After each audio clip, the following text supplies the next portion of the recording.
Applaus, Applaus, Applaus! Die Jury hat getagt. Wir sind zu einer Entscheidung gekommen. Wer pfeift da? Hessen Sie nur all.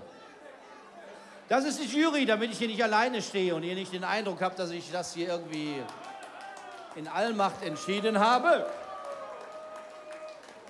Das sind Mitglieder des Losmer-Singe-Teams und 2 Vertreter der Kreissparkasse Köln, weil wir ja einen Förderpreis vergeben, der den Namen der Kreissparkasse trägt. Applaus für die Jury des Losmer-Singe-Castings 2015.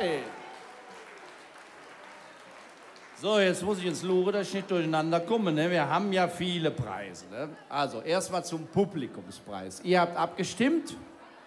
Und ich sag mal, wer die ersten 3 in der Publikumsgunst sind, das sind übrigens alle sehr eng beieinander. Also, es war auch überhaupt, glaube ich, kann man jetzt mal sagen, ein sehr gutes Starterfeld. Das war eines der besten Castings, die wir je gesehen haben.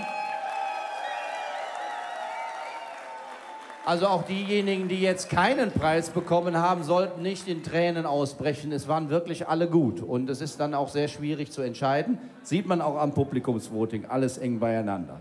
Platz 3 beim Publikum für Lachs.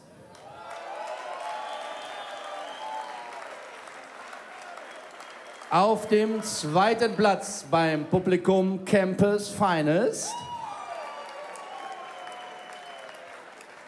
Und mit 147 Punkten ganz vorne auf Platz 1. Und Sie gewinnen einen Gutschein, den man aufessen kann, wenn man damit ins Gaffel am Dom geht. Über 150 €. Könnt ihr euch mal richtig einen hinter die Binse kippen, ne? Das passt wunderbar. Dieser Preis geht an die Kürbisse. Guten Zeruppe, wo sind die Kürbisse? Ihr dürft auf die Bühne noch mal kommen. Zeigt euch noch mal.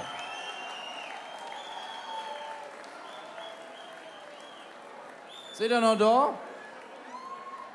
Die Kürbisse, hä? Haben wir noch Kürbisse hier? Da kommen wir auf die Bühne hier. Ne? So, pass auf. Während sich die Kürbisse nach vorne kämpfen, haben wir noch einen, ja, so eine Art Anerkennungspreis, einen 250 € Gutschein, den man im Musikhaus Tonga einlösen kann. Und da kommen die Kürbisse. Roger Moore.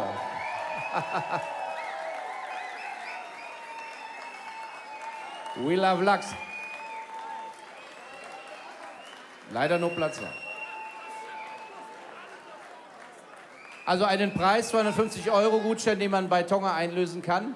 Da muss man natürlich so ein bisschen überlegen, zu wem passt der, wer kann mit diesem Preis was anfangen. Muss man ja bei allen Dingen überlegen, ne? Und da haben wir uns gedacht, dieser Preis als Anerkennungspreis, weil wir glauben, da können die was mit tun, geht an Jet Jek.